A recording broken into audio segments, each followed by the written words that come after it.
অনেকদিন পরে হিরোইনকে পাওয়া গেল, কি খবর গেল?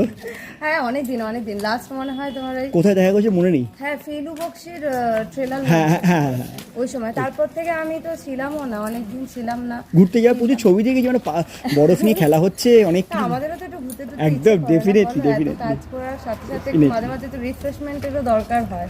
আর যাই হোক, ঘুরে টুরে এসে আবার কাজ করতে শুরু করে দিয়েছি। এই কাজটাই আমাদের প্রথম কদম ফুলের শুটিং শুরু হয়ে গেছে। খুব ভালো লাগছে, মানে ফার্স্ট দিন থেকেই সবার যেই উদ্যমে যেভাবে কাজটা চলছে না, মানে আস্তে আস্তে ব্যাপারটা বেশ ভালো লাগছে যে না, এবার আমরা পুরোপুরি গল্পের মধ্যে ঢুকছি, প্রত্যেকে এক একটা ক্যারেক্টার হয়ে উঠছি। আমি এখানে বন্দনা হয়ে উঠছি, সুকান্ত মানে সৌভিকের মধ্যে সুকান্ত হয়ে উঠছে, মানে বেশ ভালো লাগছে সবার। মানে সবাই খুব ভালোই হচ্ছে, আমাদের খুব দেখতেই পাচ্ছ খুব আনন্দ করে শ্যুট হচ্ছে, মানে বুঝতেও পারবে না এত প্রেশারের মধ্যেও আমরা এত রিল্যাক্সে শ্যুট করছি না, মানে দিনের পর দিন আমার মনে হচ্ছে আমরা 7-8টা সিন করে দিতে পারবো, এতটাই রিল্যাক্সে শ্যুট করছে। টেলিকাস্টে ভালোই লাগছে, সবাই দর্শকেরও সবার রেসপন্স শুনছি, ভালোই লাগছে। Thank you.